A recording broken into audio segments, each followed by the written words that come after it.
partitioning. So, Bismillahirrahmanirrahim. Assalamualaikum and good evening to all the audience and also to our lovely and gorgeous lecturer, Dr. Hairi. So, we are from Group 9. We will present the alternative technique in separating a biomolecule. So, our technique is called three-phase partitioning.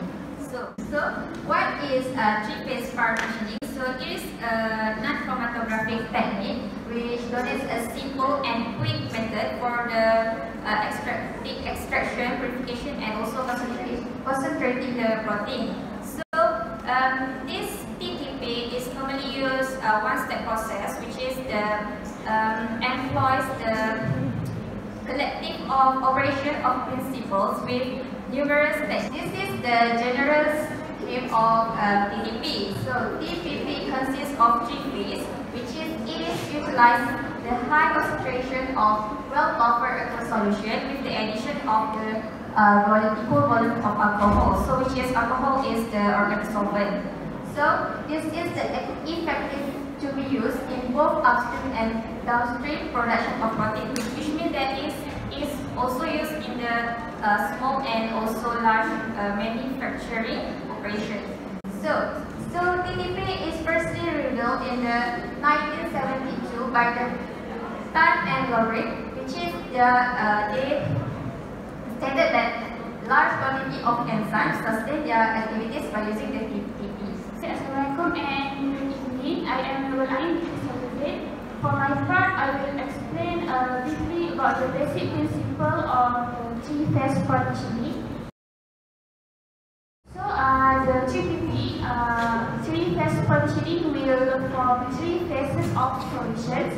Basically, this method uses two kinds of agents, which are alcohol, usually fish ethanol, and also salt, ammonium sulfate.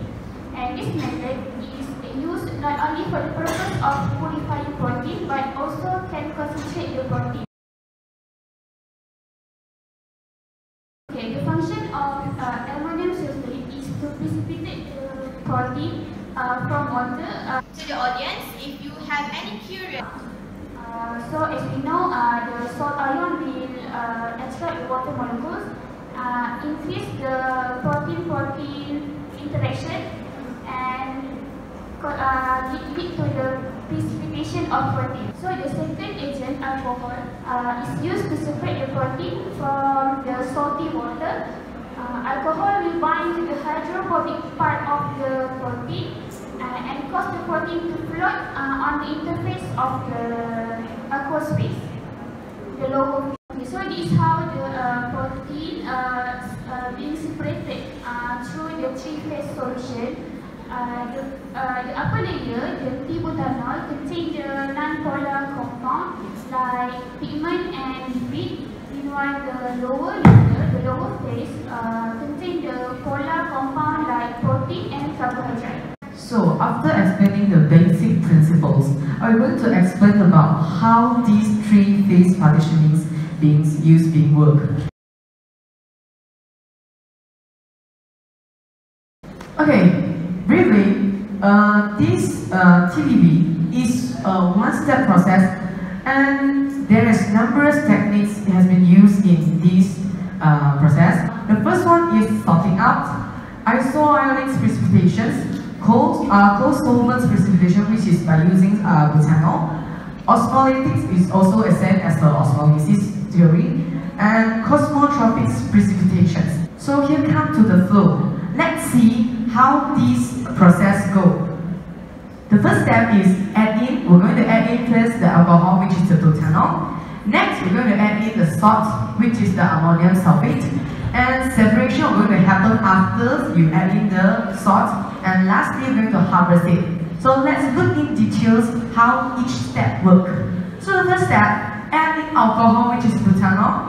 So as you can see, this is the crude extract. So first of all, to the crude protein solution, we're going to add in the alcohol, and the ratios by using this alcohol to the crude extraction is 1 to 2, which is 1 butanol to 2 crude extractions. Then after you add in the alcohols, the protein will start to equilibrium with the water in it and also the butanol. So you're going to form. Okay. So now the protein will partially hydrated and partially butanolate. Hydrated is to water and butanol is to butanol. So it will become like this. Next will be additions of salt, which is the ammonium sulfate. So in ammonium sulfate, we're going to add into the mixtures, just now the mixtures, which is the mixtures of crude and the butanol. Then the salt, as we know, salt naturally have the high affinity to water as compared to butanol, right? So this salt we're going to attract the water's molecule toward itself and grab the water molecule with it. So if there is absence of proteins, the solution we're going to separate into two phases only, which is the butanol phase and also the aqueous solution phase. But if there is presence of proteins, you're going to have the precipitation happen and form the third layer between it. So here come the separations. So in the separations, once we add in the salt, you're going to start to precipitate the proteins. So once the protein precipitates, you're going to form the interfacial precipitations on the in the betweens of the lowest aqueous solution and the uppest butanol solution. So in here, the theory is that the butanol are going to bind with the hydrophobic parts of our proteins, and you're going to bring our proteins and cause our protein to float. So you're going to bring this protein to the middle layers to the solutions. The second one is the interfacial precipitation, which is the protein that we want. So lastly, come to the harvest. And harvest is very easy part, which is we only need to separate out the proteins from the upper parts and the lower parts of the solutions. This is the mechanisms overview, which actually for information, this process actually very convenient process. Where if like we learned before, right, we're going to use ammonium sulfate to concentrate our protein. So actually, in this process, we're going to done this sort out by also precipitate your protein, means purify your protein. So it's actually one stone kill two birds with a process. Okay. Assalamualaikum and good evening. My name is Untitled. I will explain about the comparison or the differences between TPP separation with the conventional method. TPP separation is a non-chromatographic tool because TPP separation, and unlike the other methods or column chromatography, TPP separation do not require column, stationary phase, illusion buffer, and so forth. Second, TPP separation requires cheaper organic solvent instead of expensive polymers, because as we know in column chromatography, we usually will use the polymer-based material as the stationary phase. This will make the technique costly.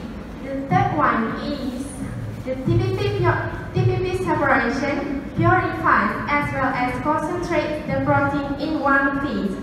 Because unlike the column chromatography, our target purified protein usually becomes dilute during the elution step. But in this, if we use TPP separation, it purifies and also concentrates in only one phase. That we don't need to do the sorting out step. That's all. That's all from me. Assalamualaikum. My name is Nur Nabila. I will proceed to advantage. For the first one, advantage of TPP is short processing time, because TPP is a simple procedure which is used to purify and concentrate the protein. For the second one is economical, because TPP uses ammonium sulfate and butanol, which is inexpensive chemical. Okay, for the third one is TPP do not denature the protein because TPP condition is mild. For the fourth one is high purification flow, because purification flow achieved in TPP is much higher compared to purification flow achieved in ammonium sulfate. Okay, next is TPP can be used with direct cell culture containing cell debris, which is no pre-calibration step, such as calibration are required. Okay, next is TPP use. The scale for TPP is it can be scaled down to semi-micro level and scale up to liter. And for the last one is TPP can be carried out at room temperature, which, for example, organic solvent precipitation must be carried out at low temperature, but for TPP it can be carried out at room temperature. Assalamualaikum and hello guys. So my name is Omar and now I will talk about the application of the three-phase partitioning. Okay. So since this method is easy to use or easy to operate and cost effective, many industries have used this technique, and many industries have used this technique. And so obviously there are various types of enzymes that have been extracted by using this technique. Yes. So we go for the first example, amylase enzyme. Okay, this enzyme extracted from the aspergillus niger, wheat germ, or porcine pancreas, and it commonly be used for baking, brewing, and sugar production. The special characteristic of the enzyme is that this enzyme can degrade starch in flour into smaller disciplines, which the rate of fermentation can be increased, and it could produce better volume and better texture of the product. And also, this enzyme could also perform starch liquefaction to produce glucose, fructose, and maltose. Alright, here are two examples of enzymes, alpha-galactosidase and beta-galactosidase. You can see both enzymes are extracted from different sources. For alpha-galactosidase, it commonly being extracted from pepino, watermelon, and tomato. But for beta-galactosidase, it commonly being extracted from chickpea or Lactobacillus acidophilus. But both enzymes are normally being used in the same application, which is food and dairy processing industries. But the special characteristic of the alpha-galactosidase is that this enzyme can remove non-digestible oligosaccharides in soybean containing diets, which this process is involved in processing soybean. And for beta-galactosidase, this enzyme can perform hydrolysis process of lactose in milk and whey. So people who have intolerance lactose can overcome the problem by tolerance. So for catalase, it commonly being extracted from catatote, and it is usually used in food industries and recycling. It is usually prepared from Ganoderma species, Coriolis cystoti, Pleurothes ostriotus, and usually used in baking, fruit juice, or wine processing. Okay, so the last example, invertase. For your information, if we use other technique than TPP, the invertase is usually extracted from yeast, but in this method, usually we extract from tomato, potato tuber, or aspergillus present. So it is being used for beverage industries. Assalamualaikum and hello. My name is Harimanto Azira. So I will proceed with the challenges of using TPP. So the first concern is regarding the butanol as the solvent. The first one is the usage in large-scale applications of TPP. So the use of processed quantities of butanol, it has flash point and volatility similar to ethanol, which is 16.6 degrees Celsius. Second is it contains hazards. It has acute toxicity, eye and skin irritation, and it can cause acute toxicity, eye and skin irritation, nausea, and dizziness. Third is it can create mass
2020, and I will proceed with the conclusion part.